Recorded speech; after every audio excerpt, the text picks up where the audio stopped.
Hello, welcome, and thank you for choosing Listening In, the National Counselling and Psychotherapy podcast. My name is Faye Blackwell, and I am the Head of Engagement and Development at the Society.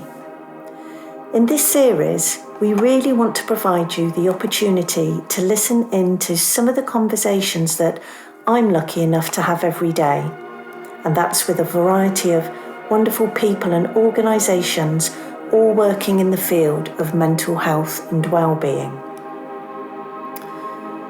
Today, I've been talking to Alexandra Foster and Robert Fisher about Hawk and Heath, one of the Society's organisational members.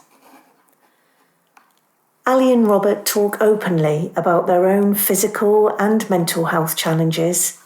They talk about the stresses of being teachers during the COVID pandemic, and how the discovery of research from Japan about a practice that translates literally as forest bathing led them to a better personal health and subsequently a new career path. The origins of forest bathing are fascinating. It was government funded, it was prescribed by GPs, and importantly, it's not actually about bathing in forests. So Ali and Robert are very keen to help us all understand what it's actually really about. We spoke on a rainy Monday morning in May, but look ahead in our chat to warmer days in June and the Wildlife Trust's 30 Days Wild campaign that encourages us all to get out into nature. So here are Robert and Ali to explain it all far better than I can. I thought it might be a good idea actually to, if your memories go that far back, to sort of remind ourselves how we actually know each other. Because I think as organisational members, Hawk and Heath being an organisational member of the Society, a lot of people, you're not counsellors, you don't work in the field of counselling. And I think sometimes, and particularly as we start this series off, some people that listen, many of which might be, almost certainly counsellors and psychotherapists, might think to themselves, well, these guys aren't talking counselling. But actually, as far as the Society is concerned, that's really important. It's anything to do with sort of, anybody that works in the field of mental health and well-being. And that's obviously a very broad church indeed. So do you remember how you found out about us, first of all, and how that came about?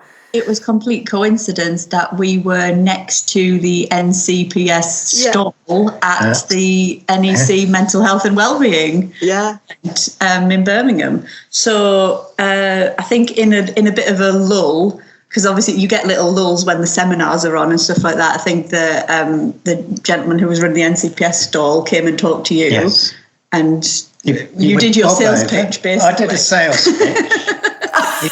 Excellent. Then he went back to the stall and obviously did his NCPS bit, and then would nip back and go, "Can I just clarify on?" And then bimble back, and then I thought, so across because of course it's 2 long days.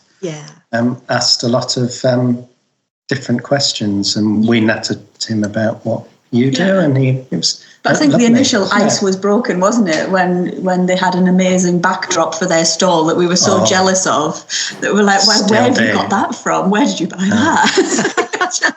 Amazing, little fold out, full sized backdrop that we thought, great. We've even got interactive games now on our. Yes, we saw those. They're amazing. So. But it's lovely. And do you know what? Actually, the fact that you were even at that conference says a lot about the work you do, doesn't it? And, the people you connect with and the places you have a place and have a role in terms of the services that you offer. So I suppose the next natural thing is to ask you to sort of just introduce yourself individually and just if you can help us understand a little bit about where you come from initially, your backgrounds, and then we can obviously talk a little bit more about how that, in the end, got you involved in setting up Hawk and Heath. So I don't know who would like to go first. Oh, Robert, it looks like it's over to you. Over sort of many years, really, about nearly sort of 30 years, I was a teacher in a variety of forms and working within education in a variety of forms, and sort of culminated my career in teaching in a school in a local town, which was a special school. So primarily I was working with autistic students, and I sort of morphed into teaching horticulture, D of E, Duke of Edinburgh, forest schools, and all sorts of different bits and pieces. Primarily it was all sort of outdoor ed. So Robert took them out. So whenever Robert appeared in the classroom, they all knew they were going out. And within all of that, it became, obviously it is quite a stressful job being a teacher. I'm not saying it's more than others, but it was a very stressful job. And I had quite a few sort of quite awful medical issues, primarily around diabetes. And dealing with that diabetes led me on a different sort of course about how being outdoors actually made it better.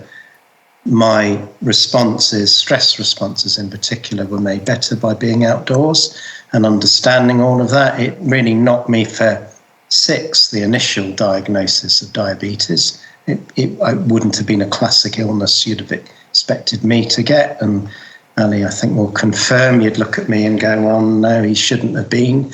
But actually it was very classic burnout style diabetes. It was a burnout style, wasn't it? Rather than, because he was kind of the one we worked together in the same school, the last school we both worked at, and he was like the one, you know, in the staff room, if it was somebody's birthday, or there's cakes in the staff room, there's sweets in the staff room, he was like, oh, there's no thank you, you know, and you know, we're going to chip in from McDonald's today. No, not me. I've got my couscous, I've got my, this is what I'm doing. Yeah. So we talk about health and well-being, don't we? And actually you're saying then, Robert, that in many ways you were very mindful of that and keeping yourself certainly very physically healthy, or that was your belief until obviously this diagnosis of diabetes came along.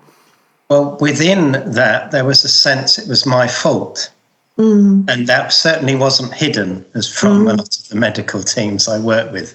Essentially, well, you've done it to yourself, and I didn't understand what I've done or what's gone wrong. In my opinion, what's gone wrong with my body? Why have I let myself down?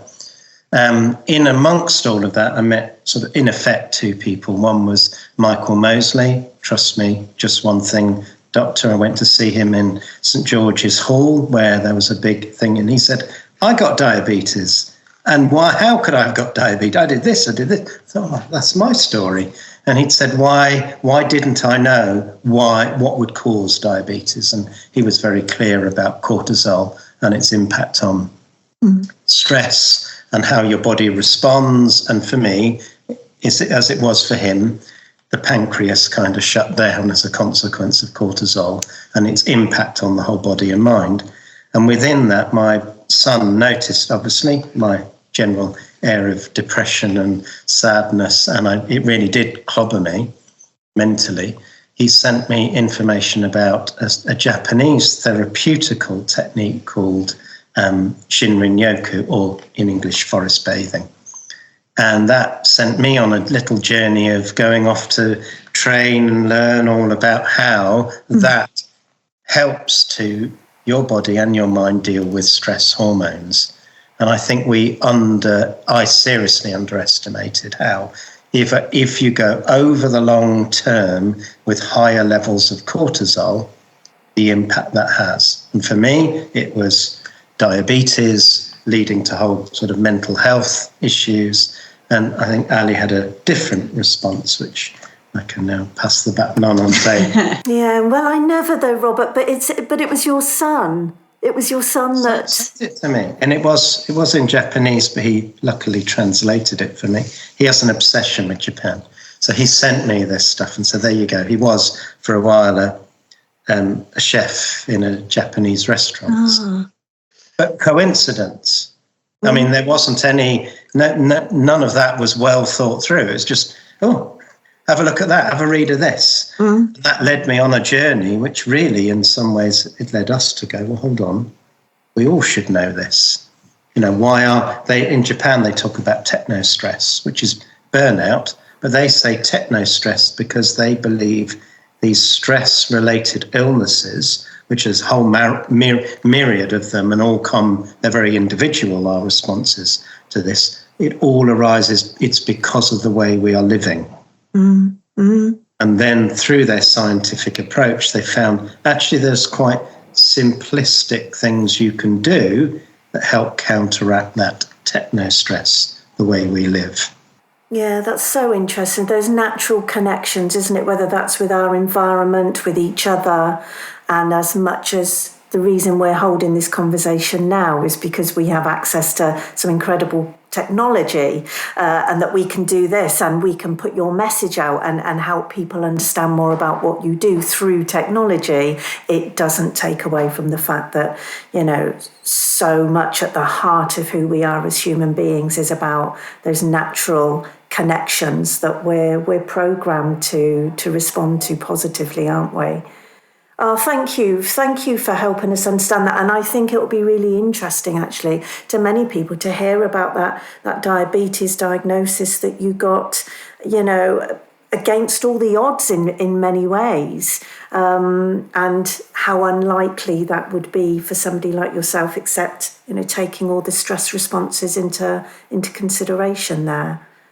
So, Ali, how about you? Tell us a little bit about how you came to all this. Well, I started out my career in the outdoors. So I was working in horticultural therapy and outdoor education.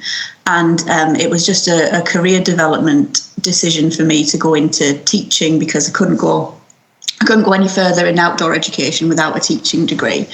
But then I got a job in specialist education, and I loved it for what felt like a very long time, but actually looking back, I think I managed 3 years in a term.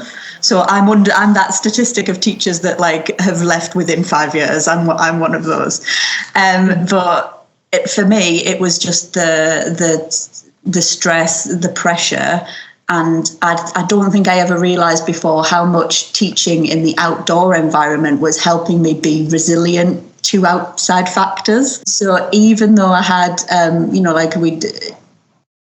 and my husband, we had more financial stability than we ever had before, and I was being able to be creative in my career and had a little, when you're planning your own lessons and stuff like that, there was a lot of creativity involved, which I didn't necessarily have in the outdoor centre, because it was a bit more like children came to us for the day, we delivered a programme, they went home. So it was really, really fun, but I wasn't really having that creativity tickled. So even though it was like a good job in those respects, I don't think I realised how much it had changed my lifestyle, in that I didn't seem to have the time to go outside and go for walks, and I was walking over the moors and stuff like that, and I was always in the woods. And all of a sudden I wasn't doing that anymore. I then got the responsibility for the outdoor education, naturally with having a background in it. They were like, well, yeah, it just makes sense. And ended up being Robert's line manager, funnily enough. But then that still meant that Robert got to go outside and I didn't get to go outside. So it was quite, quite ironic there, wasn't it? So we were still planning loads of lovely things, and then you got to do it, and I didn't necessarily get to do it. But and then obviously we were teaching during lockdown, which added an extra level of stress, because especially in the school we were in, we were having parents who were really, really struggling, who'd had absolutely every little bit of support they were used to was put on hold during lockdown. So I was doing like the delivering free school meals and things like that, and going around delivering pens and pencils, delivering little things to try and keep people going. So that was the point where I ended up just crying in front of one of my colleagues, and she said, I think you might need to talk to the life coach. The school's got a life coach that they use. And I was like, okay, maybe I'll talk to her. And she very much, I think, and in the conversation I had with her, she was very much sort of, I think she was expecting for it to be anxiety, because everybody was feeling so anxious in COVID at the time. But after a couple of minutes, she said, right, okay, you're depressed. And I was like, oh, okay, thank you. And then actually speaking to her was quite interesting, because she made me then track back through things that I'd never really flagged up as childhood trauma, but they were. And then I've noticed this pattern where I've gone, actually, in terms of like people, being bullied, for example, is not really a massive, like, you wouldn't flag that up necessarily as like childhood trauma, or like my mum being ill when I was about 8 and almost dying. But actually, she made me think, hang on, there's been some things that have really changed your psyche. And now looking back, I think being outside must have really helped me to manage those things and deal with them. Whereas all of a sudden, when I was inside the classroom and I had extra stresses and extra people putting things onto me, I was burnt out within 3 years. And I don't think it would helped. And the nature of the job didn't help. But like we said, there are other stressful jobs out there. It's not just that. But the fact that I think I got to the point where I was like, I don't know how to help myself. And then I ended up on going down the medication route. So I was on 100 milligrams of sertraline a day, and I also got beta blockers towards the end as well. When I handed in my notice, I was on beta blockers because I was having panic attacks. Even though I knew, there's a way out. It's not good. There is an ending. There's a way out to this. I can try and put myself back together.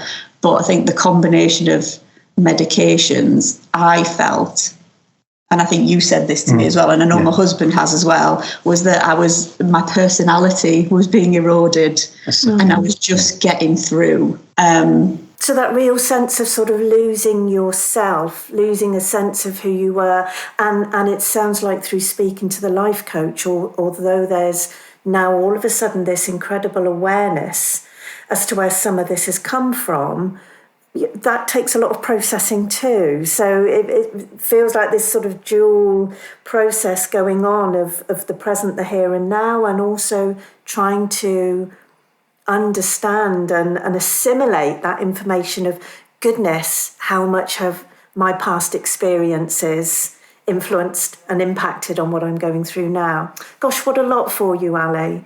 And I think that again, it highlighted to me as well the importance of just finding somebody to talk to about it as well. Because it wasn't until my friend and Connie, she's still my best friend now, but she was the one who said, look, you told me to go and talk to the life coach when I needed it. Now I'm telling you, and I think because I've always been like the helper, I've always been that person, and I wasn't helping myself at all.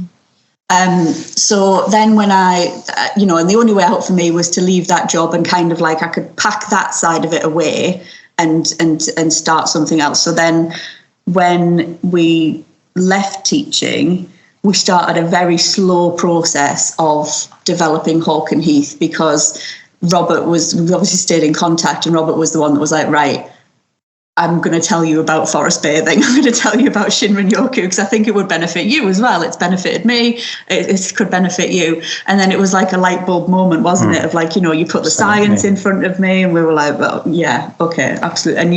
And he used to like say, come on, you're coming out to the woods with me.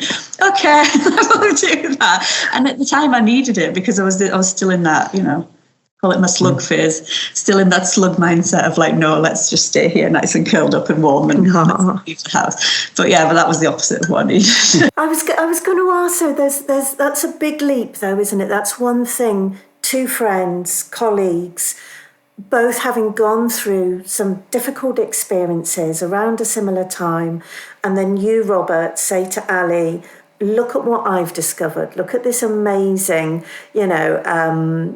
experience that is backed up by all this information from Japan, all this data and statistics around how positive it is. Come and join me, come and experience that and see if that benefits you. That's one thing. But to then set up, an organisation, and that's a whole other ball game entirely, isn't it? Yeah, and I think that again is that I think we're both just natural teachers. Oh, that's a nice way of putting it. But and it's because it's not that wasn't the part of the job that was horrible, was it? No. Do you know what I mean? Being a teacher is actually lovely. It's awesome. And now we are doing it probably more than we were in a school. but it's the natural teachingness of we going, because this works, we know it works, we want everybody to know about it. And that started the process of, well, how can we best get this message out there? Because what we were finding was people were, it was a slow burner. But once people were booking on sessions with us, we realised that all they needed with us was one session. They have the light bulb moment, they understand what we're talking about, and then they feel empowered to go on and help themselves. So then it started the process of, well, could we do this in a more efficient way and reach more people? Which is where we like to say that we're not anti-technology at all, because technology has made us reach more people than we ever would in our local area. And so and we just love telling people about it. And another point about technology is, I think it's the way it really helped me was I like to go outside and take photographs when I'm outside, because there are studies that show that even looking at images of nature and not being in it help you get back into a positive mindset, feeling better. It starts that process of getting rid of your stress hormones, even if you're not breathing in the chemicals from the plants and things. So I would always say that technology being used for what it was meant to be used for.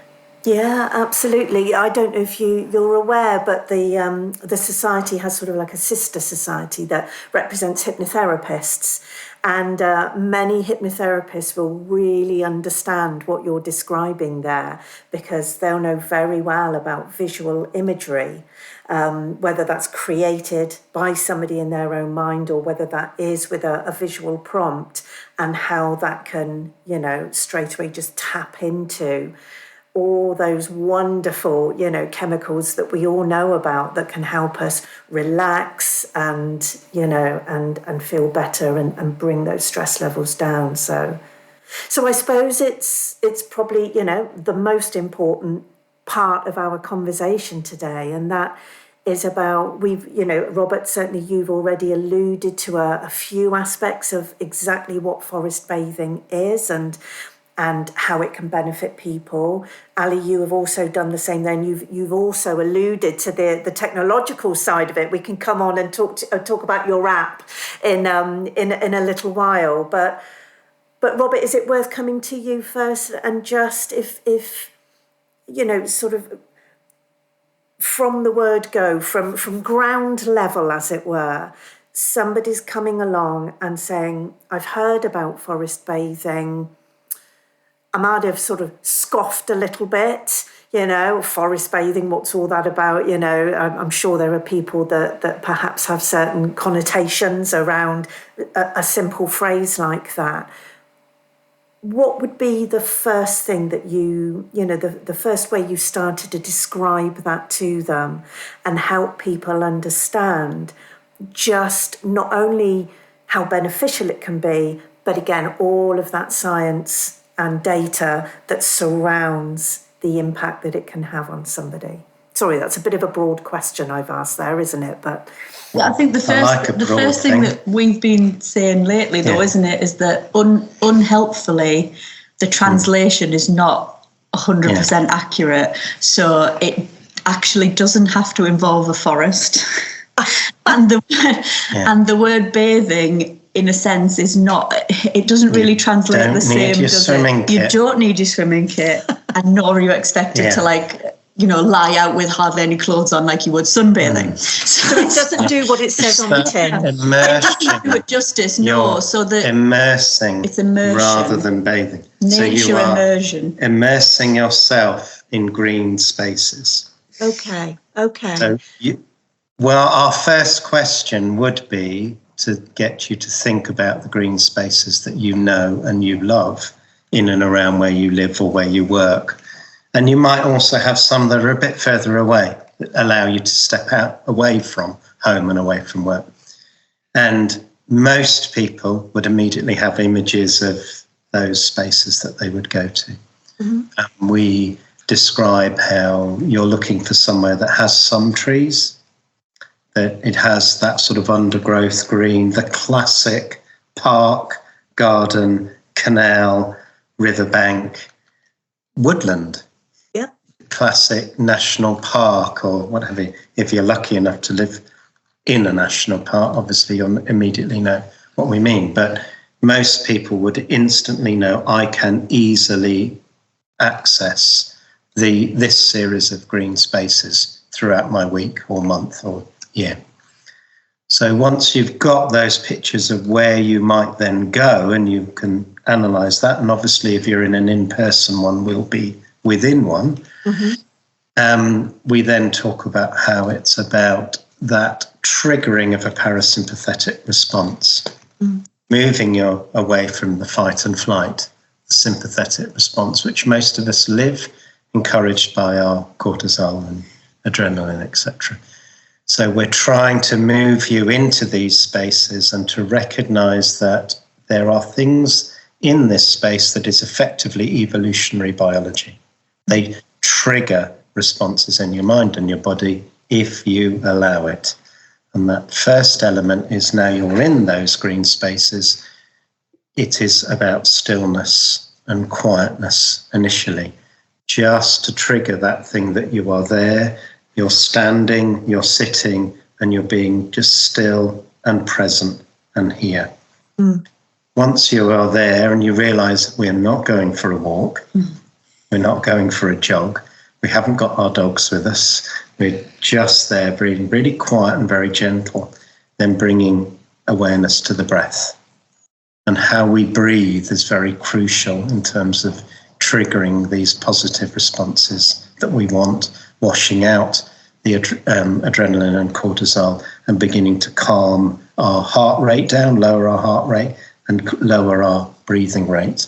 So you just gently breathe in and out through the nose. So in, so that your lungs then feel as full as you're comfortable with, and then gently out through the nose, in and out through the nose. So you are then within a green space, you're being very calm, very quiet, as still as you are comfortable being, bringing in your breath, and you sit with that, stand with that, be with that, or the amount of time that you're comfortable with at that moment, so that you are then triggering all the evolutionary biology.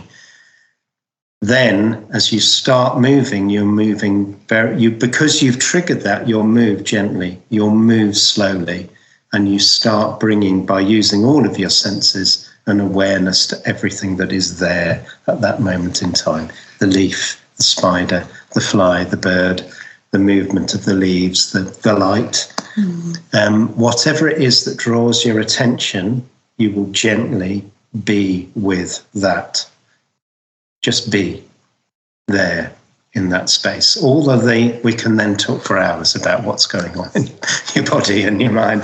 And at that point, if you are then with people, when you're engaging with people, oh, have you seen this leaf? And look at the shape of it, and look at your responses are parasympathetic. Your communications are parasympathetic in nature. It's not, oh God, we've got to go and do this, or the next list, or the next email. It's all the gentle and it's calm. And actually, the social interaction then is, I actually love that part when people are chatting and they're quiet and they're gentle. We do this even with very young children, because obviously children want to engage a little bit more dynamically.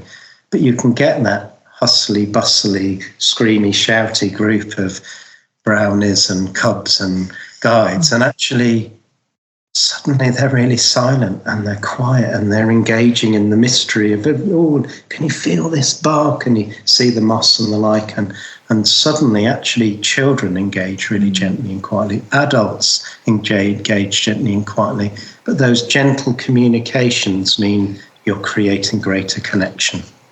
Oh, it just, even hearing you describe it, I can feel myself with my very active imagination. You know, I'm there and I'm experiencing that with you. And you've anticipated actually one of the questions I was going to ask, and that is whether there are any differences between children in this process and young people and adults, but it sounds like you're saying for the most part they have very similar responses. Yeah, they do have very similar responses. The only part we change kind of is the delivery. So it might be through a game that we ask them to engage with something instead. I mean, we don't scrimp on the science with them. They love their big science words. We love telling them what's going on in their bodies. Actually, it's interesting then that they'll tell you something they've learnt in school or something that somebody said to them about, oh yes, my dad's a runner and he breathes through his nose and stuff like that. That was a nice one we had. And we had a really lovely session with some beavers, weren't they? They're the youngest version of scouts, aren't they? Yeah. And we were talking about the connections between the roots of the trees, and we had some beavers around one tree with their hand on a tree and some beavers around another tree, and asking them to see if they could just concentrate on send a message through the roots of the trees to the other ones. But obviously in doing that, they're being quiet, they're feeling the bark, they're thinking about their environment, so it's more about the delivery, isn't it? And the gentle ways that you can engage, because it's like if I'm sitting on the forest floor and there's like leaves and sticks around me, I can't but help make a picture. I'm always going to be fiddling and making a picture or something like that, or making a little structure, or fiddling with something. But the amount of and I think it's about giving into your play instinct sometimes as well, because what we love when we've got a live group is that all of a sudden, even with adults, you'll have about a 15-minute conversation about the smell of different leaves, the sense of different leaves. Or there was a rainy day once, weren't we? And we had a really long time just discussing the pattern of raindrops that were coming down the bark of the tree and the trunks of the tree, and everybody noticing different aspects of different raindrops, and had a really interesting conversation about it. And that's why I think the group sessions are really quite powerful, because somebody will draw your attention to something that they've noticed.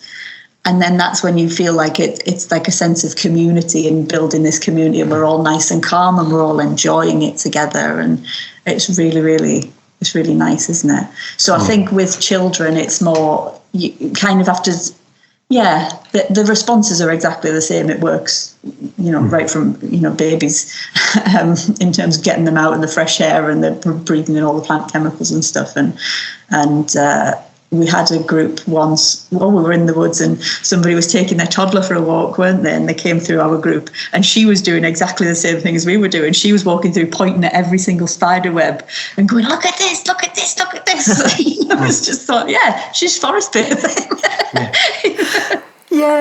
It's funny. There are so many aspects to this, listening to you describe it in that bit more detail, that again, I think many, particularly counselling and psychotherapeutic practitioners, will really understand and recognise in the work they do in the room.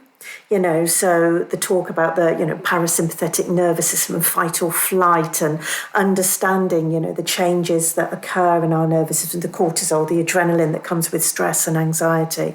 They'll really understand these things. They'll really understand these words like mindfulness, being present that you described, Robert, that's so important. And then, Ali, you've just sort of gone on and really painted such a lovely picture of, in essence, what's a shared experience and a sense of people sharing experience and the belonging, the sense of belonging that can create for people, and just how all of these things, independently, but particularly, of course, all together, can create this wonderful sense of well-being for people. You mentioned COVID earlier, and I think there was quite a change perhaps in this profession of counselling and psychotherapy, where all of a sudden, many of us were considering, and many of us acting upon, taking the therapeutic relationship outside.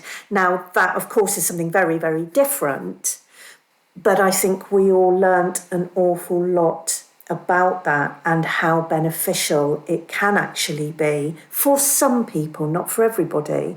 Some people feel very contained in a room, of course, and that feels like a safe and secure place. But then for other people, to have that freedom of being outside, to have those distractions, just to be alongside somebody else, having conversations, albeit slightly different perhaps to the conversations that you have in your work. Yeah, I think lots of people really relate to what you're describing there. Even more so since COVID and the fact that, what we started to call walk and talk therapy, started to become a bit more of a thing.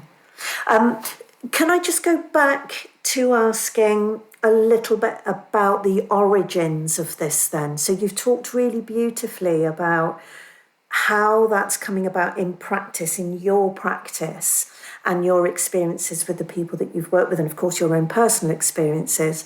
But Robert, can we just go back to some of the origins? You said earlier, we could talk for hours and hours about the about the science and all that behind it, but we may not have hours and hours. But let's spend perhaps 5-10 minutes just talking about and helping perhaps people understand, the scientific data that's come out of Japan about this, the research and the studies that have been done around this. Sorry, I'm asking you to encapsulate everything into a bit of a nutshell there. But, is that possible? Is there some way you can help us understand a bit about that? In Japan, the answer is yes, I can. Thank you. In the 1980s, although I believe the concerns had been raised for some time, that they were looking at the working population. And the interesting thing about Shinrin-yoku as a therapy is it originated within companies. They were perceiving that their employees were not as productive, creative, comfortable, healthy, happy as they'd like them to be. Wow. And this originated or created this concept of techno-stress. So people were feeling stressed because of the way they were having to live, having to work. And there was a disengagement perhaps with more ancient practices within Japan based around Shinto and Buddhist traditions of going out into nature. And that people generally, I suppose as a pure common sense, think that, well, generally people are happier there. So the perception was, as companies, we want to be able to release our staff to go out into ancient woodlands, spend time there, a couple of hours a month. Will they feel better? Yes, no. And that's when government began to engage with companies through both the health and education sector to look at ways in which, how could we do this? How could we finance it? And that's the phrase Shinrin-yoku was entirely made up in the 1980s by the health minister as a phrase that doctors could write on a prescription. And the concept was simply somebody could go out, get 2 to 3 hours off a month. It could therefore be, there was a relationship in terms of it's being financed by the companies and by the government to help people just go out and do whatever they wanted to do for 2 to 3 hours. And they were simply asked the question at the end, do you feel better? That was it. They set up forests, didn't they, as well? Yeah. So forest with like a little clinic attached to it. So you could have a consultation with a medical professional at the beginning, go out and probably get a list of things that you needed to do along the way. Or sometimes the forest had little signs to say, pause here and do X, Y, Z. And then a conversation again with the medical professional at the end. And then they'd say, right, we'll come back 6 more times or, come back however long and things like that. It was a totally common sense response, and they extraordinary, isn't it? Oh, we can't imagine it, can we? In the context of our, political or health environment, it's extraordinary. No structure to it beyond that's because this was a way of financing it, and in a collaborative way, the government with the employers. This is how we could work it. Then in year 2000. a scientist who was originally based in China came over to Tokyo. Dr. Chin Lee, his name was, and he came over and said, about to do my PhD, asked what Shinrin-yoku was, went out, asked if any data had been collected. Do we know what's going on? You're all kind of spending a lot of money here. Don't you think we ought to know what's working, why it's working, how it's working? And they all went, well, it's just common sense. Yeah, we don't need any data, it works. So he said, can I change my PhD and I'll start analysing it? And he did all sorts of things, from taking people out, groups of men, groups of women, taking them out 3 days out in ancient woodlands, camping basically, or they'd do it in the way that the companies were, which was 2 to 3 hours, or he'd even take people into hotels. And because over time he began to think, I think it might be the air. So if it's something in the air that people are absorbing that might be doing them some good. So he'd take people off to hotels and pump different types of forest air in. It was, there we go. And he saw what was the responses. Yeah, and he was the one who started taking like the blood tests, the cortisol swabs, and to see that the impact wasn't there. And he discovered that like within 20 minutes of being in a green space, the levels of cortisol and adrenaline start dropping. And then through his blood tests, he noticed these other effects, these unexpected effects in terms of the immune system. So if you spend 2 to 3 hours in a woodland environment or place with a lot of trees, your immune system gets a boost, and your natural killer cells, the white blood cells, are more active, and there are more of them after 2 or 3 hours in the forest, and they never expected that. And because they were looking for the stress hormones, they were looking for, they knew it had an effect on that, but there was all these other things. And then I suppose from there have been like loads of studies across the world now, whether sometimes they're called something different. Sometimes it's nature therapy or forest retreats and things like that. They're sometimes called different things, but there have been meta-analyses to show that because it's got that effect on the stress hormones, that it's got knock-on effects for most of these more Western diseases that are caused by stress. So like Robert's diabetes or, my anxiety and things like that. But even down to gut health, haven't they? And sleep. Nasal biome, gut biome, skin biome. But what he began to realise, you're having all of these impacts. This is great and it's fine. Are there things you could do, little practices, little tricks that bring these benefits quicker?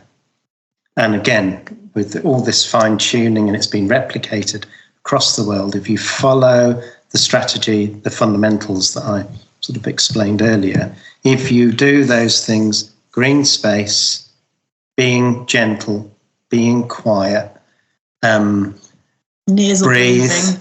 Nasal breathing is a key element. These things bring all of those benefits quicker. But there's also a solidity to them which they didn't expect, which is you can have these impacts over, let's say, a session, 2-3 hours, and the positive impacts it has on things like anti-cancer proteins, your natural killer white cells, that actually then stays with you. And it will come down a little bit, but they stay with you for about 30 days. Goodness. And again, this is all again was they didn't realise this until obviously you do start doing proper science and proper data collecting. So we have some of the scientific papers on our website, so people can go on and cut and paste and read. But once he discovered these impacts, he then kind of engineered to try and figure out what it was that was causing these impacts in the human body, and he tracked it to the plant chemicals that are inherent in all plants, which is a phytoncide, which makes up part of the plant's immune system. So when we breathe them in, and this is the key to like the nasal breathing, because obviously that's how you're going to absorb most of these chemicals is through your little membranes in your nose, that that has a direct impact on the human body. So we're supposed to be out there amongst plants, breathing in the things that they just lose these phytoncides through gas exchange and things like that. And sometimes when it rains, they even fall to the ground and become embedded in the soil. So even something as simple as gardening. So if you garden without your gloves on, you'll be absorbing them through your skin a little bit. And if you you're in there repotting things, you'll be breathing them in. Again, that nasal breathing. And alongside what was the other scientist with the old friends? Graham Rock. And now Graham Rock has two sort of hypotheses. One is the hygiene hypothesis. In other words, we are spending too long cleaning everything and loads of bleach. I mean, you can't move for bleach. And the other element was that when you're outside, he believed it was to do with, when he looked at Dr. Chin Lee's idea of the forest air, is that there are technically what you'd call old friends. These are chemicals, the bacteria, the viruses, those phytoncides, the fungi. We've been around them for thousands of years. That's kind of where we've evolved within. So when we're in our urban lives, we're kind of distancing ourselves from those old friends. And we need those old friends, the good, the bad, the ugly. We need them in our system in order to make sure we have a robust and resilient immune system. And as I say, things like the anti-cancer proteins increase in our blood and our ability to deal with stress. And it's not as if you have to be vast amounts of time. It's about half an hour a day, 2 hours a week.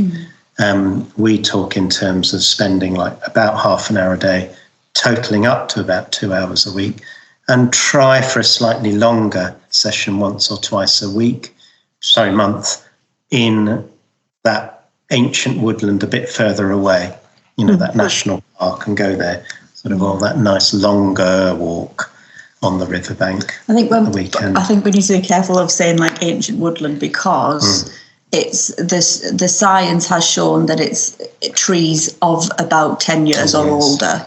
So actually, even if you're in an urban area, some of our Victorian Edwardian parks, where these plant collectors kind of they've got an amazing collection of trees. Places like that would be fantastic. And one of the things you could do to increase that is, we've kind of coined the phrase, I'm a tree sniffer now, is to get up there, squeeze some leaves, breathe in those phytoncides, and and we've got people giggling, haven't we? It really, really boosts your mood. Changes your mood to go and squeeze some leaves, sniff some trees, compare them, and become a proud tree sniffer.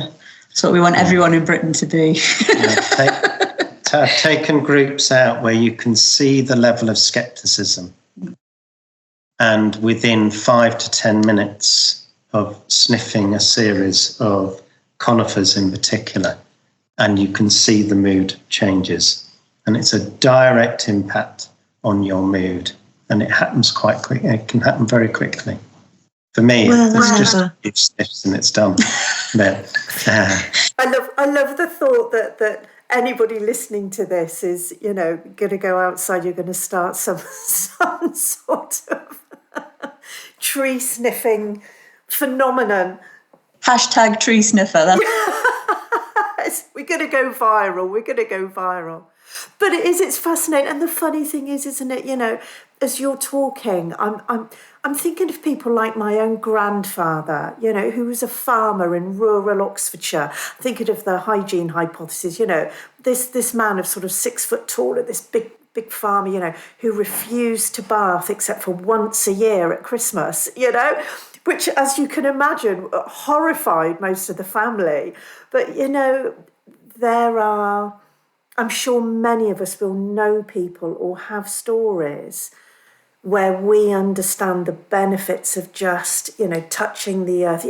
Again, as therapists, we understand that sense of grounding, people feeling grounded, to be safe and to feel secure and to feel connected with themselves and their environment. And again, this is all coming into so much of the stuff that you're talking about and you're providing. And I think, as I try and do a really neat and smooth segue here, it's wonderful to hear you. You know, we're going from tree sniffing, and talking about the ages of trees and the differences that can make for people. And now this is the moment where I feel I want to say, to ask, so how does that work with your app? So let's help people understand exactly. So clearly you've demonstrated that a lot of what you do is in person, you take groups out, you show people how to do this effectively and properly and get the most benefit from it, on the ground, as it were. But I know, anybody that goes to your website, and obviously in the show notes at the end, we'll put all the details of your website there and the resources that you've already talked about, Robert, the papers and things like that. But what about the app then? How does that come into it, and how does that work, alongside this very grounding in nature work that you do? So the idea behind the app is to empower you and give you the tool to go out there and do it yourself. If you haven't got a forest bathing guide near you, we can tell you how to do it and what to do. Mm-hmm. There were a few reasons why we decided to develop an app, and the way we've gone about it is there are a series of very short, I say a series, that we're getting to almost 100 videos on there now, and we update them every week. But they are really short, bite-sized chunks of what you could do in your local green space to do some of these techniques that have come out of Japan. And it starts from the forest bathing fundamentals, or forest bathing made easy. We want people to know step by step, and it goes from choosing a green space near you all the way through to the breathing techniques, and then we've called them invitations, haven't we? So little invitations that you could do. So for example, there's a few winter ones, for example, because we thought actually in winter people might need a hook or a reason to go out and explore and see something, because it's not as, you can't bring it's when we're talking about sniffing leaves and trees and stuff like that, actually winter makes it sound like, well, they're going to be bare, and but there are extra things you could do in winter that would still have a beneficial effect on the stress hormones or your immunity, and everything that comes with that. So the predominant element of the app is there to help people are these like how-to videos to empower you. You watch the video. You can watch it when you're out and about. Obviously, it depends on your data plan. But you can even watch it indoors, and they're short enough that you could watch it indoors and be like, right, I'm going to try that tomorrow, say on my walk, and go out and have a go and do it. And then the second element to the app is that we have built in a time tracker. Mm-hmm. So that if you need a little bit of help to start building a little habit, you could reward yourself like virtually by saying, oh, well, I've done 20 minutes today. And the way, from just a pie in the sky idea, the developers have done really well for us, because we said, well, what I'd like to do is add 20 minutes and a little tree to start growing. So you've got a little virtual tree on there. And then once you've hit the threshold, it'll become a tree, and it'll be added to your little virtual forest. Oh, amazing! Get trees across the bottom there that you built there. And then the third element to it is that we have set up a directory of experts in other wellness fields. So these are all people that we've had a conversation with, or we've collaborated with in some way in person, and we know that they know what they're talking about, and they're just lovely people.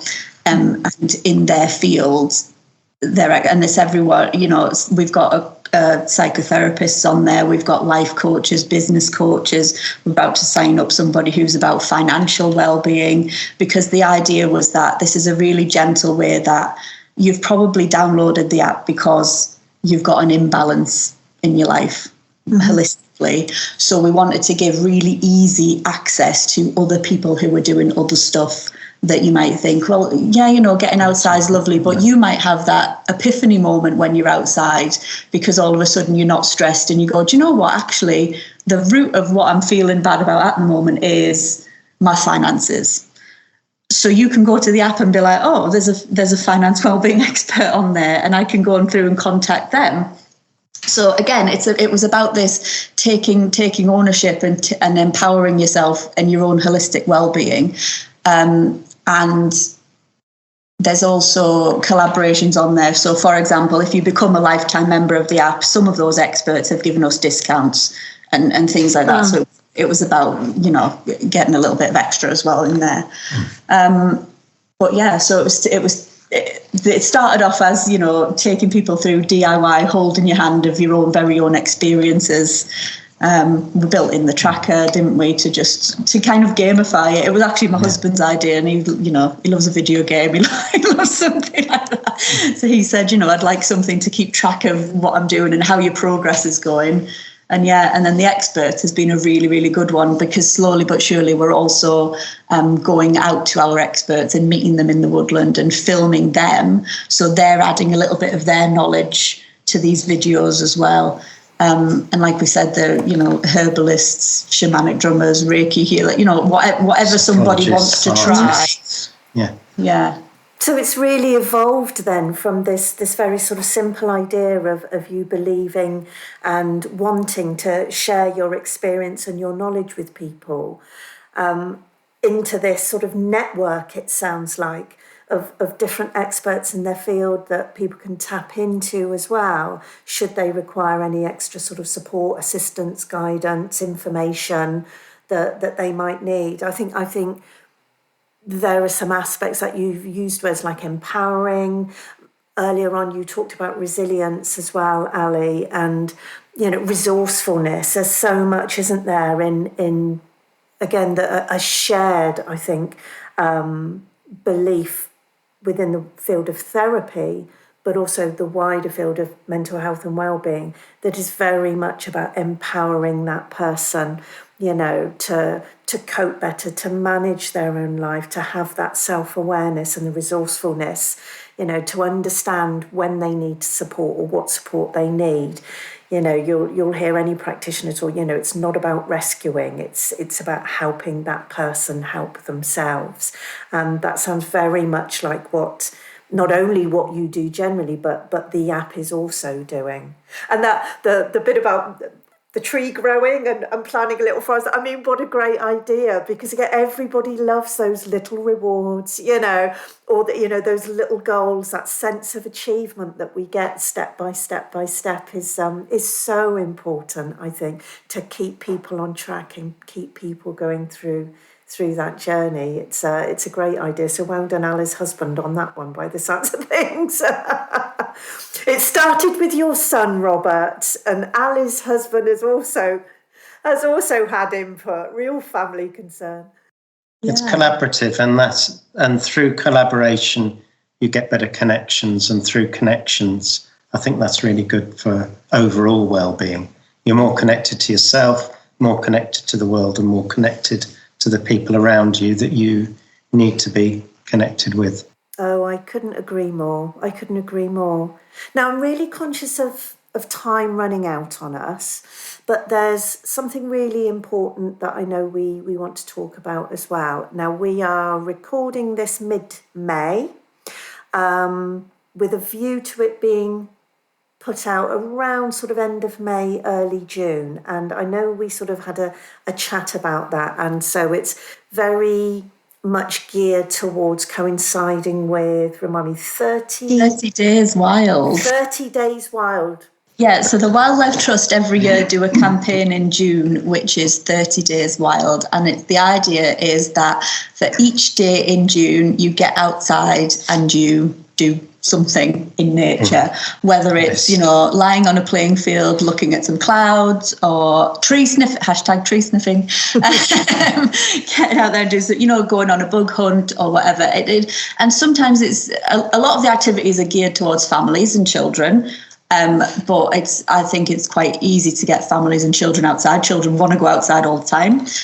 But it's about, as well, don't be afraid as an adult to give into those play instincts. And even if you say, well, I'm going to go on on a walk every day in June, it's about trying to build into to your everyday life, that idea that you probably do have time to spend in nature. There's that really, I always forget who said the quote, but it was, you should spend 20 minutes outside in nature every day, unless you're busy, in which case it needs to be an hour.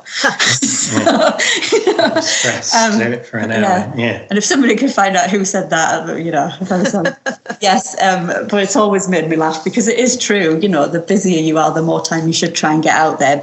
And this is what the Wildlife Trust have said, that let's try and make the month of June, the weather's usually quite good, we've got lighter days to get out there and do something. And they do a really nice hashtag on social media. So if you do hashtag 30 days wild, then everybody's contributing and sharing what they have done as well. So it's really nice. So Jill, I had a quick look on the website actually, and what I really loved. So again, we'll put the details alongside on the show notes.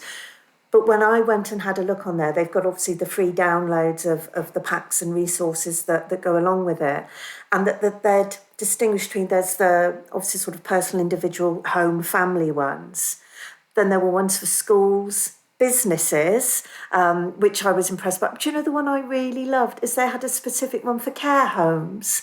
And I just thought, gosh, you don't see that often enough, about engaging people, residents of care, nursing residential homes in something like that. What a wonderful idea. It just really blew me away this morning when I was having a look at it. So, if that's of help or provides any information to anybody with an elderly relative or that works in a care home that could be listening, I think that's just such a lovely idea, isn't it?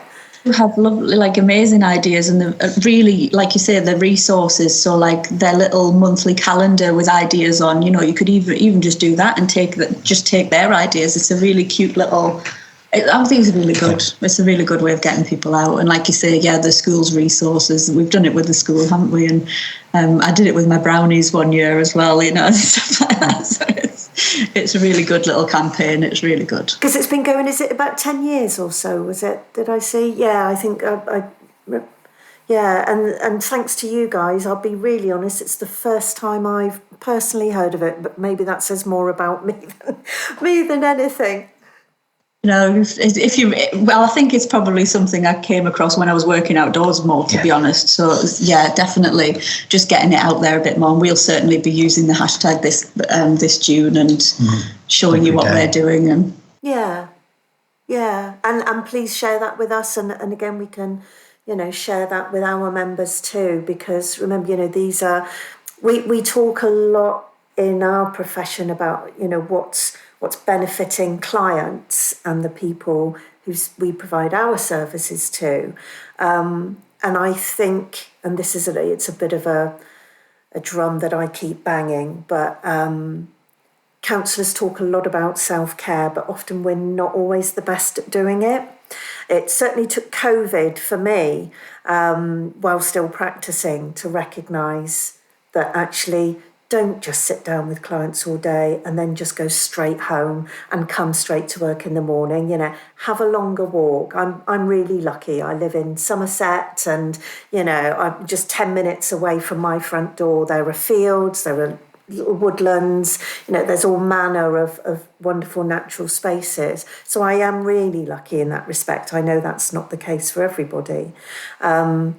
But I think it's really important for practitioners to remember, and any that are listening to this, perhaps to remind yourself to take some of this on board and just get out into that space, or just get out into your garden if you have one. At the end of the day, I'm a real I love the sense of taking my shoes and socks off, when I get out into, I'm lucky enough to have a garden, and just get out there and just plant my bare feet on the ground and feel that connection from the ground in that way. I know that's not trees necessarily in the same sense as woodland, but it's all that natural space, isn't it? And those natural connections. Sure, and gardens usually have gardens either side as well. So, you probably are getting a lot of, if people around you've got mature gardens, which a lot of them are, unless you're, I suppose, in a new build housing estate, it'll come eventually.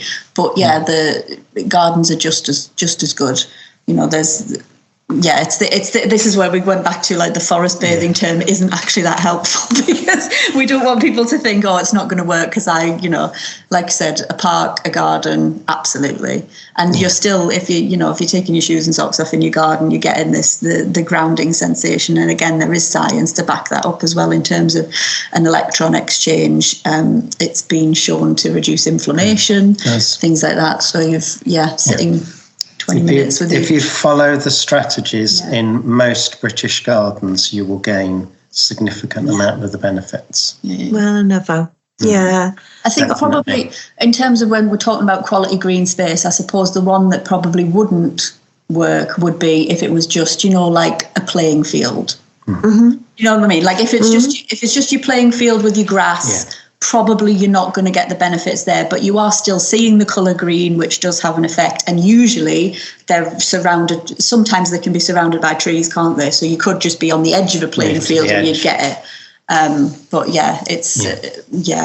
trees are a good you could do with a good few trees, and normally that then leads to people having other shrubs and undergrowth. Because you've got even your the trees, the small plants are going to give you off some fighting sides. Like I've got a mint growing in the garden at the moment that's probably getting on for 10 years old, and they'll be absolutely. Oh, well, listen, thank you so much for spending your time talking to me today and helping me understand, again, just those natural instincts that I think many of us found, again, particularly perhaps during COVID, when those restrictions were upon us and we have that urge to get out, why that might be, why we then all, gravitate towards the, to the countryside in that way, and why it felt good, particularly in that time. I'm sure many will relate to that feeling, and it just is such a good example as to, why you're doing this work and why it works, most importantly. That's the really fascinating part.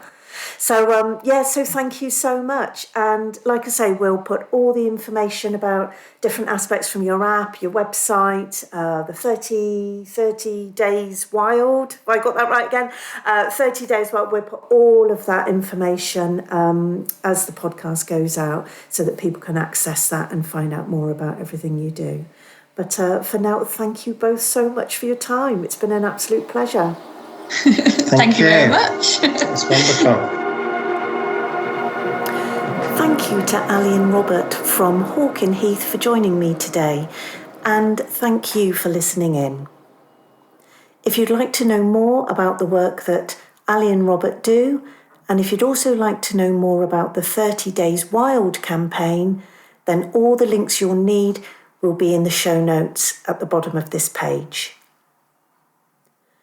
This podcast is brought to you by the National Counselling and Psychotherapy Society, a professional home for counsellors, psychotherapists, and over 120 wellbeing organisations across the UK.